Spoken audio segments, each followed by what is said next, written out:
I love you guys. Today's a very special day for all of us. I want you to enjoy yourself. Then I want you to show your class. I will not bring a guest speaker in. I will not bring a guest speaker in just to have an assembly. I will go down through the calendar and look and say, okay, this is a time for an assembly, and I just drag somebody in here. I love the school, I love you. That means I'm not going to bring just somebody in here. The last speaker we had was very dear to our heart. It was Mr. Stebbins' best friend from high school. And he talked to you. He talked to you from his heart, and he had tears in his eyes. And then I concluded with what this is all about. I told you, good choices, bad choices, your choices. Today's theme is going to be wrapped around choices. Now, this speaker that I'm going to introduce today is special to me. It's very dear to my heart. He comes from my hometown. This speaker comes from my neighborhood. This speaker is one of my students that I had right out of college when I was a young man. And we remember where we came from. We remember about our humble starts and where our choices in our life led us. And it's funny that we both end up in this school today. But the message he's going to bring you will be second to none. But I can tell you this, when he talks, he'll speak from his heart. He will speak from his heart. And it's very serious, not only about choices, about what some devastating things happened in his life that he'll never be able to recoup from, but he can go forward and teach people. He quit his job. He travels all over the country. He's met with President Obama's drug executive. And he just quit his job cold turkey. He said, it's too important, Coach. He still calls me Coach, but you would never know, 30 years ago. And there's something that you might not know, but that sign that I broke out 4 years ago, that sign is up there, one team, one heartbeat. Before there was a sign, before there was a shirt, there was a way of life. You're not going to find a tougher person. He was a tough, hard-nosed kid and a smart kid. He is one of us. He is you. We came from the same east end of town, just like you did. He never complained, he never whined, he never made excuses. He showed up every day in his t-shirt, his jeans, and he did what it needed to be done. So before there was a sign, one team, one heartbeat, before there was a t-shirt, I'm going to show you the guy that I mirrored this after. At this point in time, the one team, one heartbeat, the original man is Mr. Wayne Campbell. That's all. Thank you. Oh, he smashed my mic. That's okay, I'm still his coach. Thank you very much. I do appreciate this. I'm hanging up here so we can all view it. So this is last period of the day, correct? If that's too loud, you tell me, we'll tell them to turn it down until I got an outside voice. Is that too loud? We all right? Last period of the day, no more class, right? You're probably a little bit tired. I don't want you to fall asleep on me. Don't do that. If you got books on your laps, put them on the floor, get comfortable. If you got a coat on, maybe put on a back of the chair. So we got an hour together, all right? You gotta get comfortable. And you gotta listen. I know you got a bunch of suckers. Just get yours and enjoy it, but don't be asking the guy next to you for his, or can I have a lick, or hey, can I have the rest of it? I know you kids don't know, we used to share suckers way back in the day. I know that's kind of grody, isn't it? All right. Hey, house rules. I know you guys have a lot of rules here. You guys are very, very good, and your principal is an outstanding person, just an outstanding person. And I want to thank you for letting me come in today. I was at Wilson Middle School this morning. So they had about 450 kids, you know, and they were kind of rambunctious at first. And they go, oh, well, this guy talked about, what was the subject we're going to talk about? Drugs. Ah, damn, drugs. I don't want to hear that. I've already heard that stuff before. I know what's going on. But about 30 minutes later, they were glued in. Nobody was talking because it was interesting. It was something different. So you got to give me your eyes. Okay? And if I see your head turning, I'll just start walking your way and talking, and everybody in here will know who's talking just by staring at you. I want to call you out, get you in trouble, okay? But just give me a little respect. I'm going to give you all of mine in about 45 minutes of time. So, raise your hand if you're a 6th grader. We'll find out where you're at. Good. I expect you to know nothing about today. This is all new to you. 7th graders, raise your hand, please. Okay, over here. I expect you to maybe have heard of this, maybe. Where's my 8th graders? Close to me, very good. You know what? I'm afraid for you. Where do you go next year? High school. High school. You know what they have at the high school? What? There's drugs there. There's drugs here, probably. It's in your community. But there's up there, and those kids are older than you. And if peer pressure's a little tougher, it's going to be hard to say no. And I know you've already heard some of these things before if you haven't been exposed to it. Don't be surprised. How many of you are a Buckeye fan? Raise your hand. Good. How many of you are just sports fans? Raise your hand. How many of you are guys? We gotta make sure. Haircuts, I don't know anymore. How many of you are girls? How many of you have tried drugs before?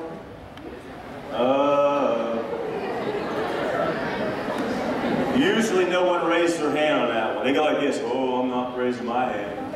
So we got a couple of gentlemen that said, hey, I did, and I'm proud, and I'm here. I'm not good at this age. What we're gonna do, we're gonna watch like YouTube. We're gonna watch a little video, you're gonna listen to Mr. Campbell a little bit, a little video, Mr. Campbell back and forth. In the TM, we'll have some interaction. The interaction has to be this. You gotta raise your hand, and I'll try to call on you, give you a quick answer, yell it out after I call on you. So we'll get through this, but I want a little bit of interaction from you, okay? So, my helper, he's ready, I think he's ready. Let's watch the introduction first.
Hi, my name is Wayne Campbell, and this is Tyler. He was the most wonderful son, friend, and young man you could imagine, and he's gone. We tried really hard to save him, but we're unable to. What we can do now is to help you, or maybe a friend that you know that's addicted and doesn't know what to do. Addiction can happen literally in an instant. A person can try drugs one time and become addicted. It can go from casual use to dependence to an addiction literally overnight. We'd like to take a few minutes to talk to you about why it's important to speak up. Tell someone, anyone. It could save your life or the life of somebody that you love.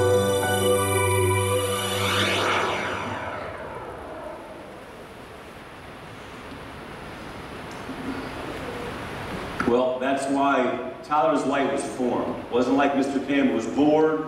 I was working for FedEx, raising 3 boys. Life was pretty good. I coached high school football, and things were going on as planned. Life threw a curveball at us, okay? Life throws a curveball at us. We weren't prepared. We didn't know what to do. We probably handled it inadequately. But let me relate Tyler's story to maybe your life, and maybe this will make sense. You get to listen to some other people that are going to tell about their life, maybe their addiction, and maybe it'll help you. So you're going to hear a series of these today as we stay together.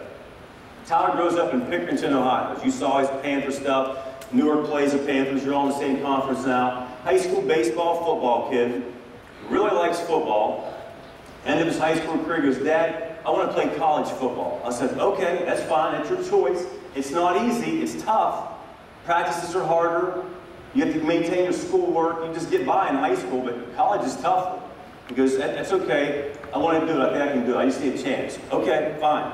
So I'm on the coaching staff at the time and put some tapes together. So when you're in high school, you have to shop yourself to colleges, and so we do that.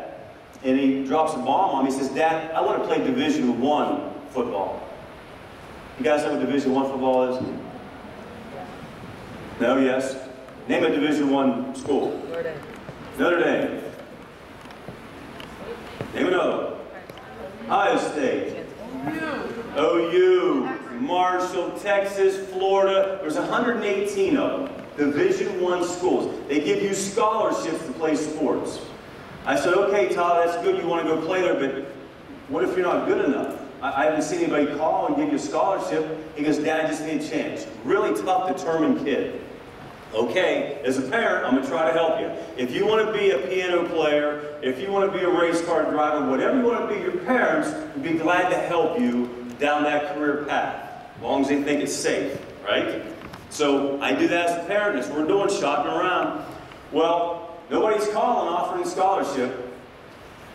And I said, Tyler, what about one of those small schools? What about like Ashland or maybe West Liberty where I went and Mr. Cerrito went? Maybe one of those schools. No, Dad, Division I want to go play there.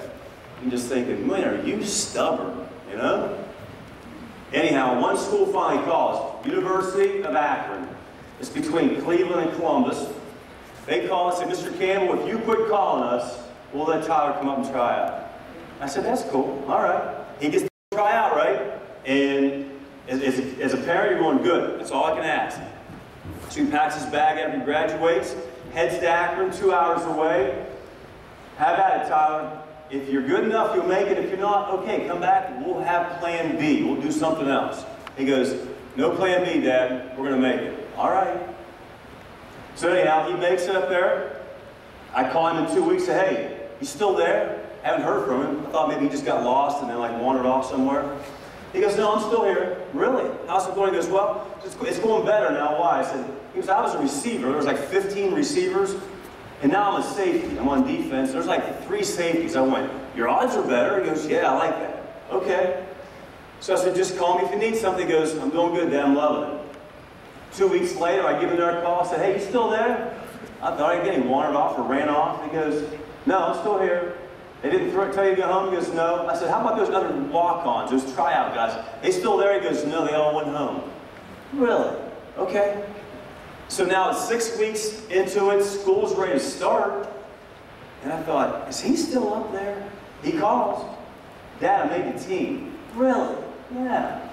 He said, matter of fact, I'm on the kickoff team, I'm on the kick return team, I'm on punt return. I went, oh, that's pretty good, because you're just a walk-on. You didn't get a scholarship. You're not one of those scholarship athletes. And he goes, I know. So I wasn't even planning on this. I said, who do you play your first game? What are you planning on? Well, what's the biggest school that you know of that's around here? Ohio State. He gets to go into the Horseshoe, play against Ohio State, his very first college game. Now remember, we all grew up here around Columbus, so that's usually who we like. You know, the stadium itself, you could probably put Newark in the stadium. It's that big.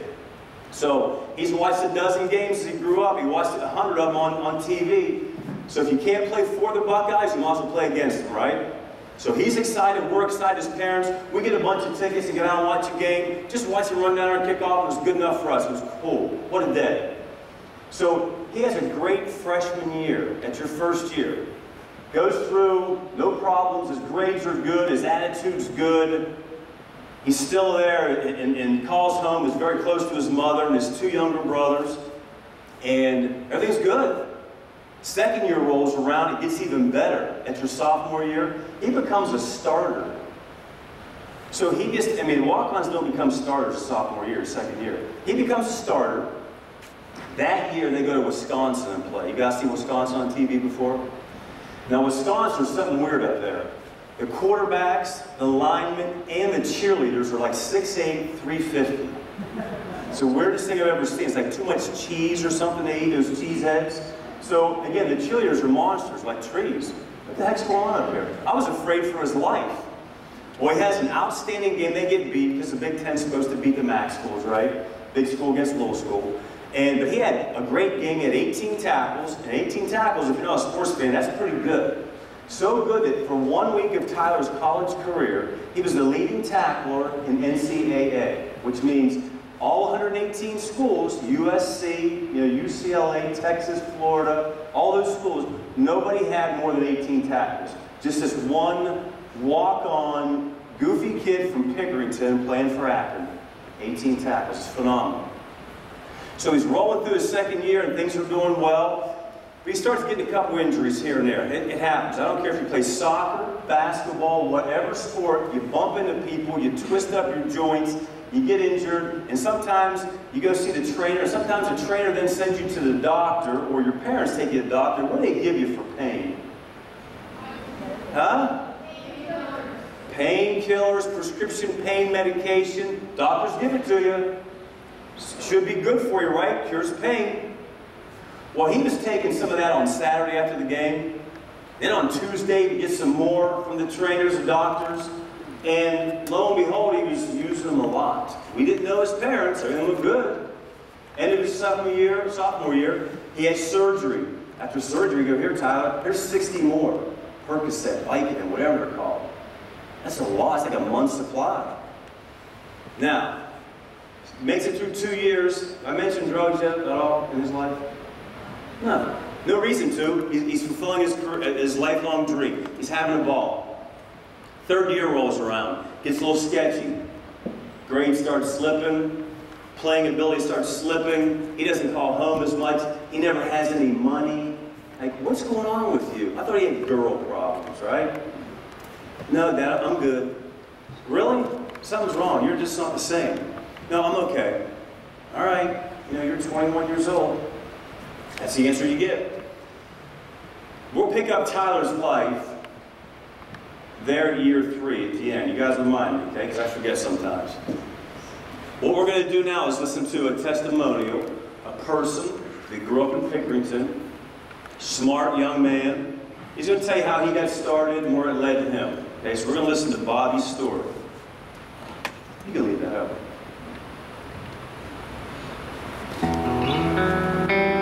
Admitting the fact that I had a drug problem was no problem, but accepting it internally and doing something about it was the hardest part. I started off drinking and smoking marijuana, and it eventually different drugs started to enter my world, and I tried them. I never thought it could happen to me.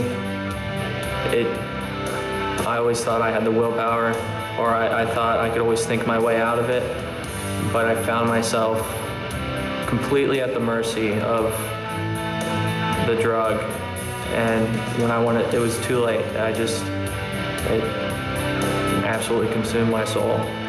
I was using heroin from the morning to evening. It can happen to anybody. The reason I got away with it so well was because I do not look like the type that would be using a drug such as heroin. It consumed every part of me. I was plotting, I was scheming, manipulating. I was a liar and a cheat and a thief, and I did anything I could to get to it. I would hurt the people I loved the most all the time.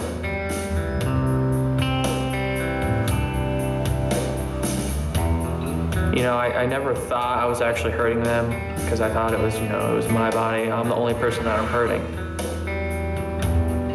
But I wasn't the only one that was hurting it. My family was watching their son deteriorate before their eyes and come close to death many times. They saw their smiling, happy son become a shell of a person that could no longer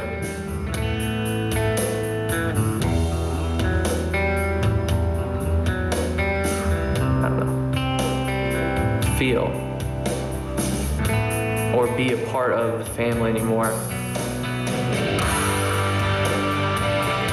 You could definitely talk to your buddy about it and let him know that, that you're starting to notice some things that they might have an issue, but the addict is going to refuse and get very defensive. They are going to deny that they do have a problem. I would definitely, let one of their family members know that something is seriously going on, and it's a matter of life and death. Now, if Bobby walks in that door right now, would you say he's a drug addict? Does he look like one? No. Does Tyler look like one? Pictures you see? No. For you. How many of you have brothers and sisters? Raise your hand. Good. How many of you have parents? Raise your hand. All right. Who did he affect more than anybody by using drugs? His family.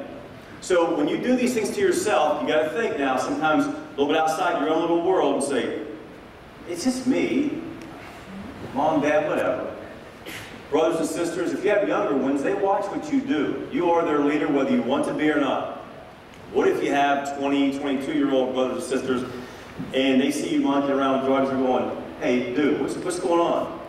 You need to check yourself because that's not what our parents raised you to do. That stuff you're messing with could be fatal. So you think about that. It doesn't just affect you. How did he get his start? What was he doing?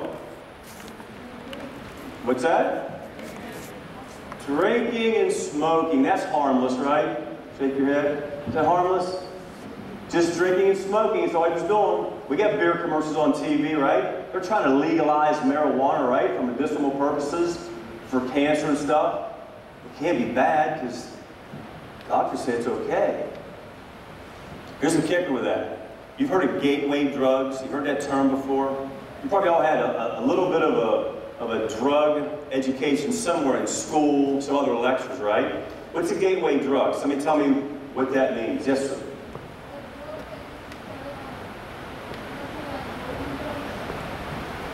Drug you just start on leads you to other more potent drugs? Yes. What else? Yes.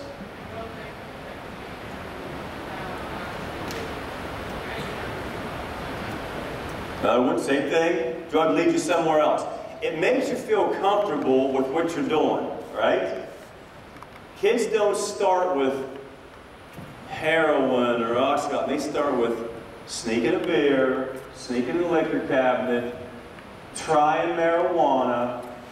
Oh, everybody does it because all the high schoolers do it, our friends. It's okay. 80% of the people, listen to me, that smoke marijuana casually will try another drug, much stronger. They will try it. You're going to try it where? On your enemies or your friends? Who would you try it around? Probably going to be who? Your who? Your friends. What's that called when your friends try to get you to do something you're not real comfortable with? Peer pressure. You've heard it. Absolutely. They took this massive poll, screened 1 million high school kids that tried drugs. And they said, why did you try drugs the first time? You know what most of them said? Peer pressure from my friends. They said, hey, go ahead and try, it's okay. Bobby would have loved to have that back while I was just drinking, smoking. Next thing you know, we tried this and bang, I'm off and running. I have a heroin addiction. Addiction means you can't breathe, you don't sleep. All you think about is getting that drug because your body has to have it to function. Okay? We're going to listen to Andrea's story. Again, listen to her start. Guess where she grew up? I could have found 20 in Pickens. I could find 20 in Newark. So you just happened to find them in Pickens.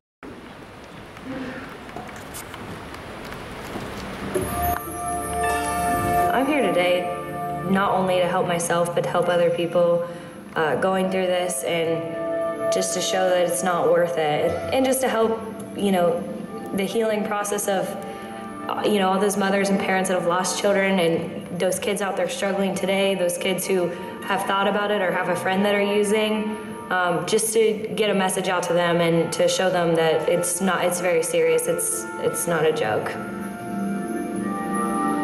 You know, I was smoking weed with some people, and they said, hey, do you have, you know, $20 and we'll throw down and we'll split this. And it escalated to me getting involved, wanting it, you know, the next weekend, and then it was the next day, and then it was every day. And then once my connections, who I was buying pills from, you know, weren't available, they would redirect me like, you can get this for this price, which was heroin.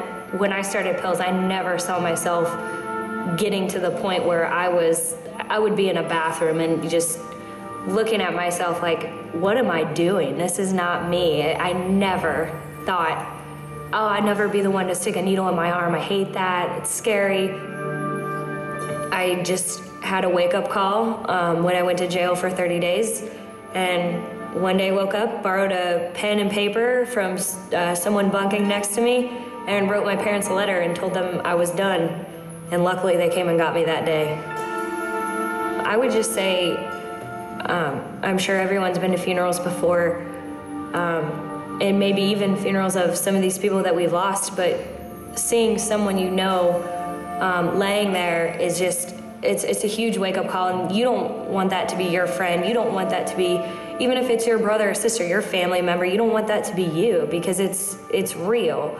And if you do know anybody, you're not being a bad friend by saying, you're not telling on them, you're not being a snitch. In the end, if they do come out of this, they're gonna thank you, and you're gonna be part of their story one day. They're gonna be, you know, they might be sitting where I am today and telling people like, because so-and-so actually wrote a letter to my parents, you know, this is why I'm here today, because I was able to get some help. I was mad at the time, but looking back, it really helped me. So sure, they might be mad, but it's what being a true friends are. People you use drugs with aren't real friends. It's absolutely better being clean. They always say that you're not recovered, you're always recovering, no matter how much time you have. And I've been recovering since November 10th of 2009. But the quality of life is just unreal. You get to wake up and appreciate the little things in life rather than, what am I gonna sell this day to buy this? How am I gonna get money? Who did I rip off yesterday? The quality of life is just, you get to live like a normal person.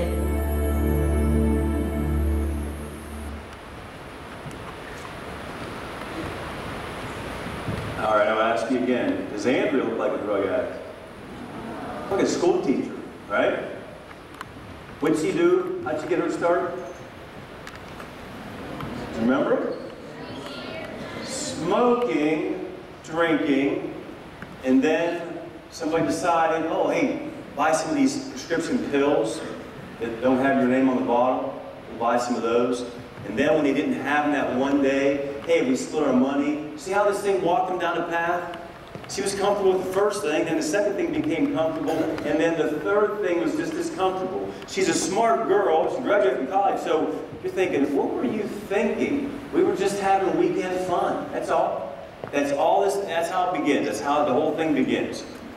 Now, here's something, and tell me if you've heard anybody on the video yet, or me say, don't do drugs.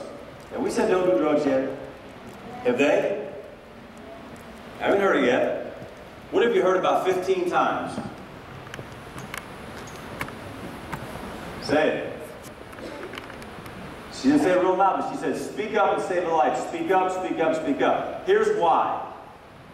We got a group of young adults like yourself, and that's why I classify you as a young adult. In a room, some high schoolers, some middle schools, some recovering addicts, and said, listen, we're going to put together a presentation, a video, but we want it to be better than one. We want everybody to listen to it. What would you listen to? What would you not listen to? You know what the kids did immediately? Like together, like they planned it. They went like this. Don't tell us what to do. Don't tell us what to do. Really? As a parent, I was kind of like, whoa, hold on. But I get it. Because when you hit your high school years, you think you got it going on. She said it. You think you know everything when you're in high school. At that point in your life, you're as smart as you've been. But you're going to get a lot smarter, and the people around you that are older are wiser and smarter. You follow me? I know when you're 17, that's as smart as you've been. Your whole 17 years. But you're going to get smarter at 18, 19, and 25, and 35. Trust me on that. So you can have a good time, but you're going to have to be careful. Andrea's, again, living without it is a lot better. But what saved her is her friend. Remember, everybody has a best friend. Her best friend told her mom that she was doing drugs. Now, when you do that, is your best friend going to leave you? If you rat on your best friend for doing something, are they going to be like, I am never speaking to you again? Probably, right? But you got to test that. Don't be mad for a while. We'll call it a minute. I know you guys say that, but it doesn't last forever. If you're wrong, you're wrong. Oh well, I'm sorry I goofed up. I thought it was something else. But if you're right, you're on to something. Both sides of the coin. Somebody saved Andrea. Her friend told her parents. You know what happened to Tyler's best friend? Tyler's best friend's Ben. He's in the last part of the video. They've been friends since they were 5 years old. They fished together. They played high school football together. They did everything together. They were buddies. You know your buddy. They probably snuck out and drank beer together, I'll bet you. All those type of things that rotten butt high schoolers do. But Ben saw something going on about a year to 6 months before I did, and he typed an email to me. And he got up and looked at it, he got nervous, he's going, oh man, if I send this to Mr. Campbell, Tyler's going to be so mad at me, he will never speak to me again. Because I'm going to tell him that I think he's doing drugs. He wasn't sure, but you know, Tyler's at Akron, this kid's out at Wittenberg, and they're like 4 hours apart, but he saw some signs. So he got nervous. What button do you think he hit on that laptop? What is it? He hit delete. He deleted the email that he should have sent me. We would have known maybe 6 months to a year earlier, right? Could we have saved him? We had a better chance, right? We didn't know. So Ben, right now, our Speak Up message, we were at Channel 4 studio downtown. They got Channel 4 out here in Newark, watch the news. And they were interviewing me about Tyler's light, and the camera went over to Ben, and Ben always said was, look, I'm 23 years old.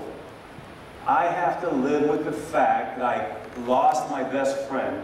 I knew something and I could have said something, and I didn't. I have to live with that fact, so speak up. That's all he said. I looked at him and went, oh my God, just like a big light bulb went up. That's our message, speak up.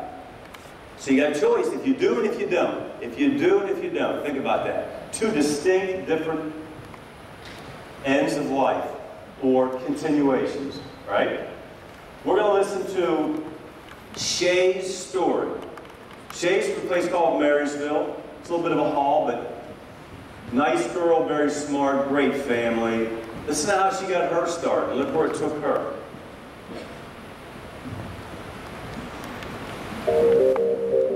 I decided to do this today because, you know, I think that the problem is an epidemic out there. And if I can just help one kid with coming out and taking 3 hours or so out of my day, then I'll do it every day. I was 14 when I first tried my first drug. It happened to not be my drug of choice. It was cocaine. But the real problem started when I was about to turn 16. And I opened my freezer to get a popsicle out, and my friends pointed at these pill bottles that were in there. And they were like, have you ever tried that? And I said, no. I had a bad day, and I was like, yeah, let's do it. For some reason, I decided to snort it, not swallow it, and I loved everything about it. I realized I had a problem when one morning I woke up and I didn't feel right. I felt anxious and my body hurt everywhere. And I was so naive at that point, I thought it was the flu, and I knew what could fix it. And unfortunately, what could fix it was drugs. And later on, I found out that that was called withdrawal. How quickly it happened was, I started doing pills on a regular basis, and I had friends point out to me, like, you're buying bags of these things. I mean, a full bag of them. I mean, that has to cost how much money? And you're doing them all in like a day? That's not normal. And I just denied and denied to myself, and I started to believe my own lies. And that was the problem. I ended up not even believing myself that I had a problem until I ended up getting indicted and caught 7 felonies. I got indicted by a grand jury for trafficking heroin, possession of heroin, complicity to trafficking heroin. That changed my life majorly. I didn't think it could happen to me because I had this entitlement issue, and my dad was the judge of the county, so it's almost like I thought I had a freebie almost, and that was not the case at all. They had been watching me for, about a year, and I had to go straight to rehab. I mean, I've spent multiple months in jail. I'm still on probation as I'm speaking to you. But if I would have kept doing it, I'd either be dead or in prison at this time. Almost went to prison very quickly. I just was a teenager and I thought I knew everything about life. And, that I was on top of the world and nothing could touch me. And reality slapped me right in the face real quick. Because as much as you don't think that you're gonna die from this, or you're gonna get addicted and end up in jail or with felonies, it happens. I mean, and I grew up on a golf course. I have great parents. My mom's a teacher, my dad's a judge, and it happened to me. And now I'm a convicted felon. And I have to tell a job that every single time that I go and apply for one. You can have a good high school life, and I mean, you don't even want to do that to your parents. What I had to do was, when I was in rehab, I was defiant there, and my therapist there made me dig my own grave with a little billy bucket, no shovel allowed, in negative 20-degree weather.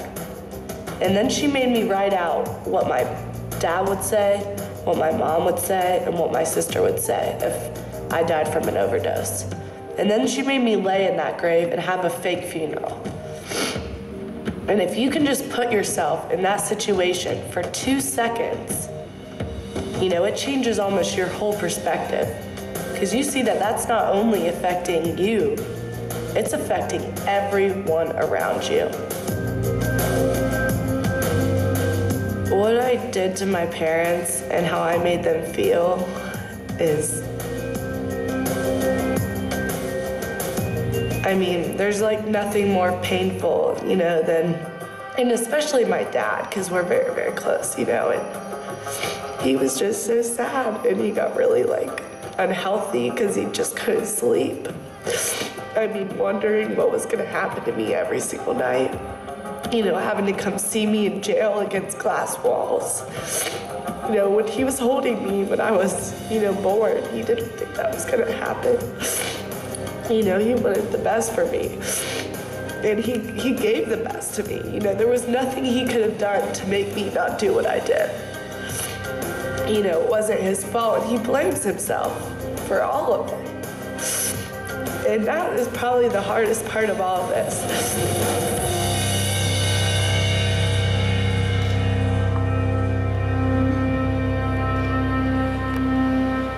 All right, fourth time. Does Shay look like a drug addict? No. Very smart, pretty girl. Did you hear the beginning? Looking for a popsicle. A friend sees prescription medication. It belongs to her parents. Hey, you ever try those? She goes, no. I was having a bad day, so I did. And I was off to the races. Her addiction started immediately. And it can start immediately. You don't know. 25% of us are wired a little differently. We can become addicted very, very quickly. We don't know who they are. They don't have a test yet to say, hey, you're one of those. You wear an orange hat your whole life. Don't ever take a prescription pill. Don't ever smoke something illegal. Don't ever drink coffee or have a cigarette because you'll become addicted quickly. Some of them happens quick, some happens slow. Who'd she affect more than anybody? Parents. Dad's a judge. Think about that. Mom's a school teacher. She knows right from wrong. You guys know what a felony is? Uh-oh. Does anybody have a felony here? Don't raise your hand. When you get arrested, little things, we'll call it little things arrested, called misdemeanors, bad things called felonies. Okay? Starts with an F, you know your grades, A through F. You don't want an F, do you? Felony starts with an F. It's bad. She has 7 of them. If you have one, guess where you're not working when you get older? And you're probably in 6th and 7th graders going, working, that's a long time. You'll be getting part-time jobs in high school. Most of us do. 8th graders will be going to high school. In 4 years, will be working full-time. If you have a felony, you're not working in this school. They can't hire you. They can't hire you as a custodian. Nothing. You can't be around children. You can't work at a hospital. You will not work in a government building. You will not join the military if you have a felony. Think about that. So when you're ready to make a decision, that choice going, ooh, what happens if? That's what happens. She's got 7. She's going to battle that the rest of her life. Hard to believe because she grew up on a golf course. Everything was set up for her. She just had to kind of follow along, make good choices, right? It happens. Now, you've heard something a couple times. You're probably thinking, why do they keep talking about heroin? Have you guys heard of heroin out here in Newark? Is it out here? No way. It is? Oh, jeez. It's at the high school thing up there, huh? We talked about it. No, it's in our community. Here's the correlation. Prescription pain medication. They're called opiates. They're in the opiate family. Heroin's in the opiate family too. They're a natural connection. A lot of kids will go be curious and they'll grab somebody's pill bottle and they'll go to a party and it's called skittle parties, pharma parties, scary things. Pour some pills in a bowl, grab a couple and have a beverage. That's a party. It's scary. So that's where it can start. But when you can no longer afford prescription pills, some wise guy refers you to, hey, heroin's cheap, it's dirt cheap, it's everywhere. No. Your life will end very soon after that.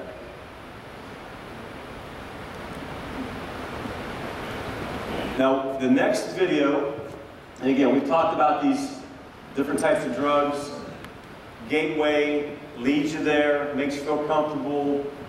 This opiate, heroin, prescription pain medication, it is a national epidemic right now. In Ohio right now, every 6 hours, we lose someone. Every 6 hours. It's 4 a day. 4 young adults a day die of an accidental overdose in Ohio. 4 a day. How many days a week are there? 7 times 4 is what? Check our math. 28. In 1 week's time, 28. That's like the size of this row. Do you remember what happened on CNN in Sandy Hook, Connecticut? That school? It was horrible, right? Little 2nd and 3rd graders, some wacko just let loose and goes in and shoots a bunch of young kids. It's horrible. It's been on the news every day and it should be. That was 20 young kids, 6 adults, 26. Every single week in Ohio, 28 of us, we get lost to this. How come this isn't on the news every day? This happens 52 times a year, right here. It should be on national news, shouldn't it? But it happens in 28 different houses, maybe in 28 different cities in Ohio, every week, over and over again. Now, we're going to watch a short clip. It's called What to Watch For. Maybe you got a sibling, a friend, it could be a parent that's using or not using in front of you, but this will show you some signs to watch for.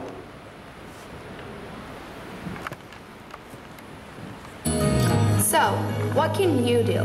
Use your gut instincts. Watch for basic signs that something's not right. Signs like a sudden change of friends or quitting of after-school activities like sports, bands, clubs, or loss of interest in school or things they once cared about. Physical changes, slurred speech, heavy sweating with lack of physical activity, extreme fatigue, itchy skin, rapid weight loss. Track marks are long-sleeve shirts in warm weather, and also poor hygiene. Unexplained mood changes or wide mood swings, especially if confronted or questioned. Suddenly concerned about money, lack of money, asking to borrow money, or even starting to steal. Flu-like symptoms, skipping school a lot, lack of interest of hanging out or doing things a group of friends would normally do. Only you can decide to do something to save yourself or someone you love. Don't wait. Speak up and talk to your friends. Speak up and send an anonymous letter. Speak up and tell someone. A teacher, a coach, a parent. Tell someone. Only you can decide. Don't wait until it's too late. Speak up, save a life.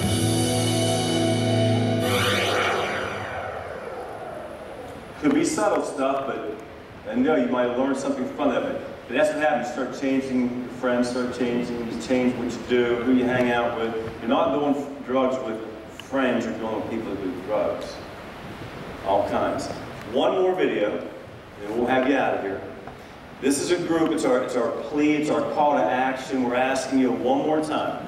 These are parents who have lost someone. You'll know who they are immediately. My wife's in there. Friends that have lost somebody, recovering addicts, people that are concerned. And guess where they all came from? I could make a movie in any single town. So these are people that live around Pickerington, Worthington, Marysville, a bunch of other places. All right? Let's watch.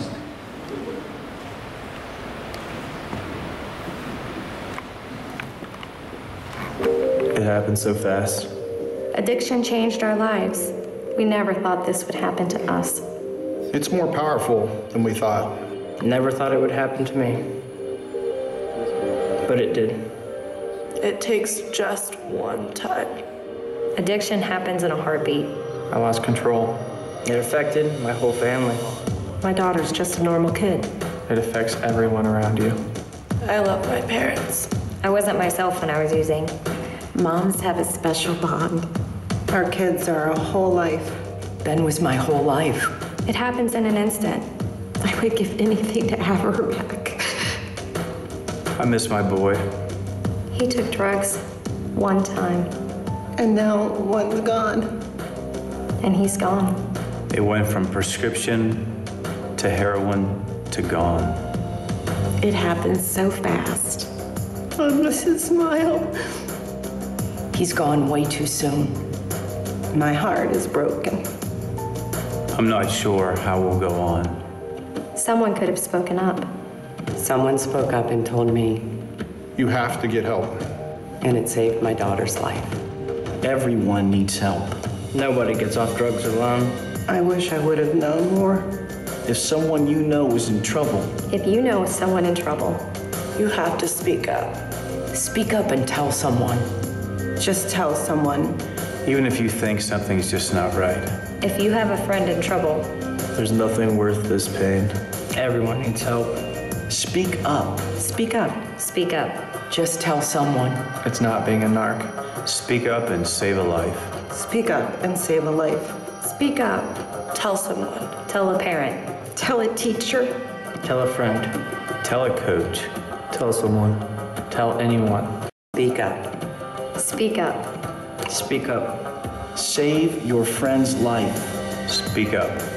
Speak up. Just speak up and save your friend's life.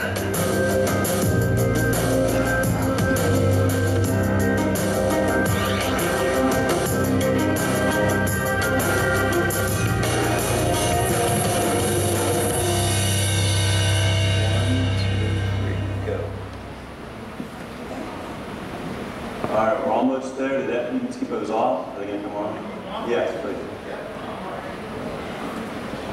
All right, this is the wall of fame you don't want to make, right? I could put 40 different pictures up there from Fairfield County, Lincoln County. That's much of an epidemic of a tragedy that's going on. If you look at Cole, he looks like he should be sitting in a seat next to you. He's a 16-year-old high school wrestler, Springfield, Ohio area. He had never done drugs his entire life. His mom's on that video says he did drugs one time. She started a group called Cole's Warriors because she's sick and tired of this going on too. So he's a high school wrestler. One of his teammates grabs a prescription pill bottle out of his medicine cabinet, comes to school, empties it on the lunch table. They all grab one. Cole's a little nervous. He takes it home. Instead of doing it there in front of everybody, he's nervous. I got to take one because, remember, peer pressure hits you right in the face. So he does. He takes it home and does it in the privacy of his bedroom. That's the result. Do you think his friend knew that was going to happen? That's his high school teammate. That could have happened. Heck no, he wouldn't have gave it to him, right? But you don't know. That's the point. You don't know. It's Russian roulette. Marin, she's from Pickerington, a year ago, 20 years old, beautiful, smart, mom's on city council. She knows right from wrong. Experimenting, smoking, started taking some pills, quickly led to heroin, quickly led to an accidental overdose. 20 years old, and she's picture of health, beautiful young girl. Ben's from Worthington. Ben went to rehab. It's with rehabilitation. They take you away. You need to be away from the normal functions of life, away from people who can sell this stuff to you. And he gets out for 3 months, and he's doing good, and then he has a relapse. He says, Mom, I need help. Can you get me? Yes. Calls, has an appointment Monday. He's going back to rehabilitation on Monday. So he decides, okay, good, Monday I'm going back in. I'm never going to do drugs again. He decides on Friday night, I'm going to do it one more time. Just one more time with my friends. Because on Monday, I'm quitting. So he does it one more time. That's exactly it. One more time. You don't know. The impurities in heroin are horrible. Tyler's story, where were we at? 3rd year, things got a little different. He came home for Christmas break. I was waiting for him. I took him down to High State and I said, hospital, he needs checked out. Something's wrong in his life. I don't know what it is. I didn't think drugs, but I didn't know what was going on. They took him out for a couple hours. He said, Mr. Campbell, we got a problem. What's the problem? He said, he's got an addiction. To what? Prescription pills. I looked at him like he had 3 heads. I said, what are you talking about? I was a naive parent. You can become addicted to those? Yeah. How long has he been doing this? For about a year. Jeez, how do you fix that? I'm the black and white guy. Fix a bicycle tire, you don't. It's fixed or broken, one of the two. It works or it doesn't. There's no in between. Well, you can put him in a rehab program right here for 6 weeks. I said, but he's got to go back to school in 4 weeks. Can we do an express program real fast? He looked at me like I had 3 heads, and I said, well, that's all we can do. So we put him through the express program. We took him back to Akron. Anything happened. Didn't work. He relapsed. All his scholarship money, he went and bought more pills. Oh, jeez. Okay, you're coming home. Put him in rehab 6 weeks this time. This will fix it, right? We're going to do the full length. That worked for about 6 months. Back in school. Life's going. Oops, that's another slip. Relapses. Oh my God, what's going on here? So I figured this out. I said, hey, we're going to take you one in Cleveland. It's a really beautiful place. So this one will fix it for good. Because during those rehabs, somebody taught him about heroin. I didn't know it, but he was dabbling in that heroin thing because it's cheap. Well, we put him in Cleveland rehab facility for a month, brought him home. He looked like a shiny penny. That's that kid we sent to school 3 years ago.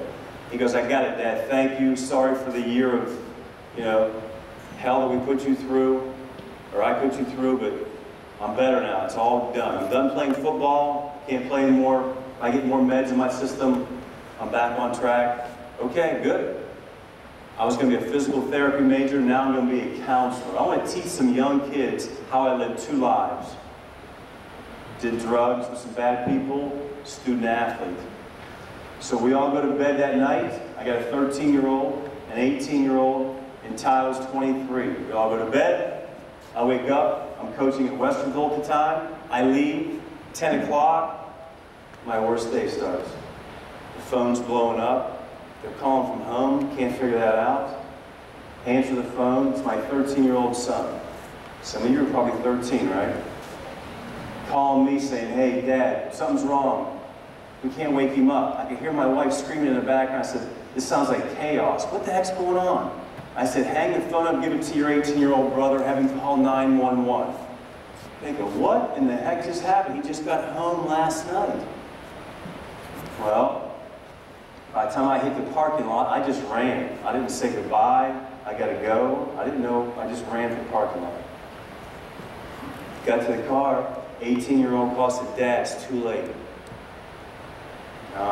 Your mind plays funny tricks on you. Too late for what? He goes, Dad, the paramedics are here. It's too late. So now I have to drive 30 minutes from Westerville to Pickerington, knowing that your oldest son is gone. It's tough. This presentation has 2 bad parts to it. The very beginning when I got to see Tyler, and at the end when I got to tell you what happened. And it's tough. But, could have been avoided? Absolutely. If we'd have known more, maybe. If maybe he'd have known more, the prescription drugs for use under lock and key. So, after rehab, something happened. Something triggered him that night, whatever it is, we don't know, but he used in the privacy of his bedroom, in our house. You think his life was planned that way? No. He had a bright future. All these kids have bright futures. So what am I teaching you here today? About choices, right? This stuff can happen. And as Olam said, don't tell us what to do. I am not telling you what to do, but I'm telling you what can happen. You've got to make good decisions. And I look at these things on this wall, and this is really what it's about. Because the people that are dealing drugs in the high school parking lots, wherever it is in Newark that they deal drugs, and you guys have heard where it is, they don't care that you get sick, they don't care that you become addicted, they don't care if you die from this stuff. They don't care. What have you got that they want? Money. It's a transaction, that's all it is. So think about that. But the people here at the school, your principal, I care. I want you to hear my voice one Friday night when that peer pressure gets a little strong and you're going, I gotta get out of this tight spot. Don't move. But we care about you, we appreciate you, we love you, and believe you. That's it right there. That's what this boils down to, okay? I don't have a magic potion. Shay said her dad couldn't have stopped her from doing this. And he's a judge. He could have bought anybody. He has tons of money. He couldn't have stopped it. So, I want to thank you all. You are a very, very good group.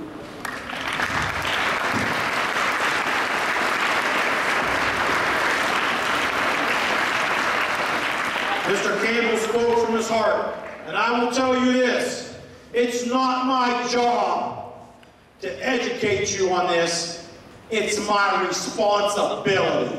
A job is when I go to work and give you money and for a product. This isn't a job. It's all our responsibility. It's your teachers, it's mine, it's Mr. Campbell's. It's your responsibility for your friend. It boils down to good choices, bad choices, your choices. It's a responsibility of our school and our society.